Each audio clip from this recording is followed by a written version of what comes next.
boxeur ou de boxeuse, mais vous m'avez semblé un petit peu trop confiante. Je me trompe? Non, je suis jamais dans l'excès de confiance. Au contraire, hein. Je suis quelqu'un qui travaille énormément tout au long de l'année. C'est pas dans mon tempérament de me dire et de sous-estimer mes adversaires. Ça l'a jamais été et je pense pas que ça le sera un jour. Il y a des événements dans la vie qu'il faut qu'on maîtrise pas tout. Et ce 2 décembre, contrairement aux prédictions de l'entraîneur d'Anne-Sophie Matisse, que j'avais perdu un fameux 2 décembre, la finale, ma première finale des championnats du monde amateur, justement ces événements sont venus un petit peu se superposer avec ce grand combat, ce fameux 2 décembre, et ce qui a un petit peu contribué à ma défaite aussi. Louis Lavallee, vous êtes son entraîneur. Malgré tout, on n'a pas vu la grande Myriam Lamar, le rouleau compresseur. Est-ce que vous allez changer la préparation d'ici le 30 juin contre Anne-Sophie Matisse? En fait, on en a vraiment besoin. On ne va pas refaire le même combat.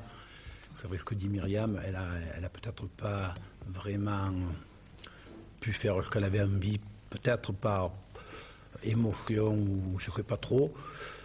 Voilà, on va tout changer, on va tout revoir. Je pense que le tempérament d'un combat, qu'un tempérament a pris le dessus, et il faut revoir ça, quoi. Il faut maîtriser, quoi. Myriam, certains ont dit que ce combat faisait honneur à la boxe, d'autres qu'il était trop violent. Votre sentiment?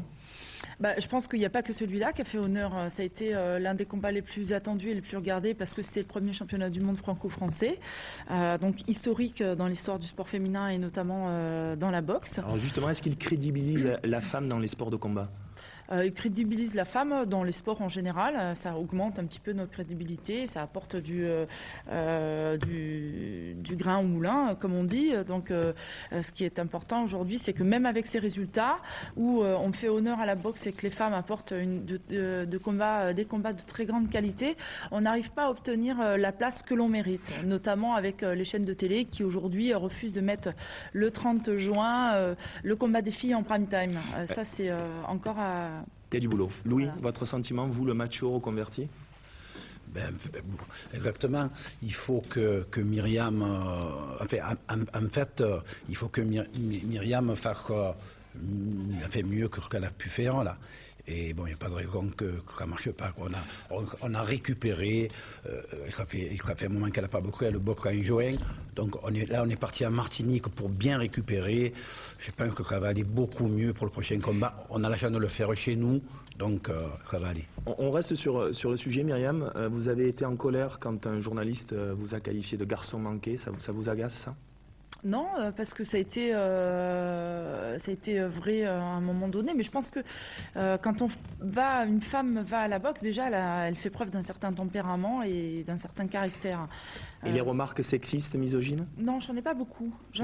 En tout cas, on ne vient pas me voir pour me les dire. Ça, peut-être qu'il ne faut pas se frotter.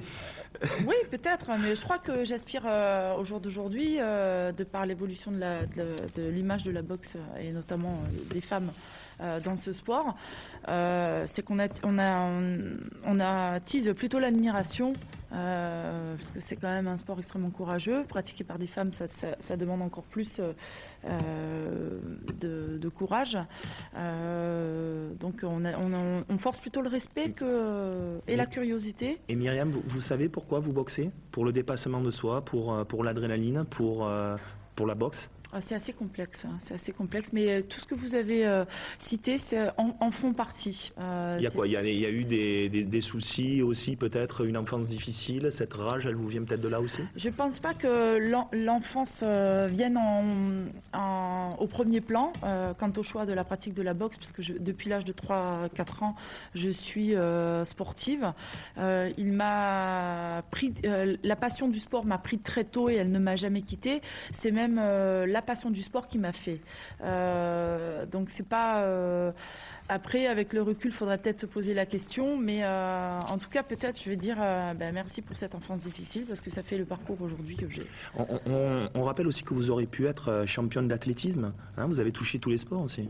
Ouais, j'ai touché pas mal de sports, c'est vrai, parce que quand on est adolescente, on se cherche un petit peu, on va un peu à droite, à gauche. Même en pratiquant l'athlétisme, je me suis initiée à d'autres disciplines sportives. Mais avant l'athlé, j'ai fait la natation. Après la natation, je me suis essayée au judo pendant 2 ans. Mais je ne vais pas vous faire l'étalage de toutes les disciplines que j'ai pratiquées.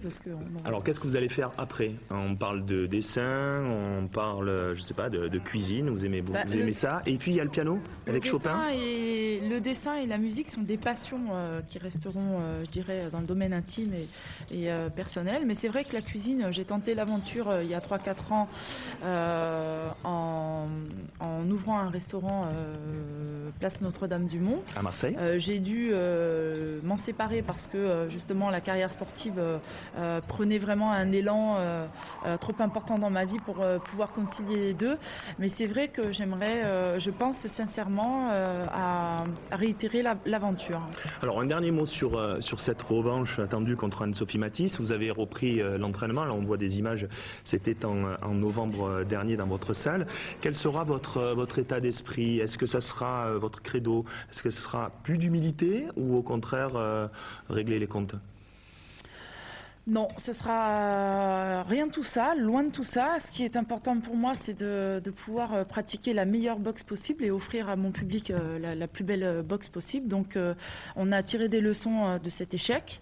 Ce qui est important, c'est là, ce prochain combat, ce sera vraiment du calcul et on va rentrer, je dirais, dans vraisemblablement la science de la boxe. La science de la boxe. Oui. C'est-à-dire que par exemple, vous vous êtes trop livré lors du premier combat peut-être, vous n'avez peut-être pas assez calculé, et là vous allez peut-être plus raisonner en termes de tactique. Oui, tout à fait. Louis, les Comme vous clés... disiez, Louis, il y a 2 minutes, le tempérament restera au vestiaire. Louis, les clés de la victoire? Exactement. On dit le premier combat, elle a été physique.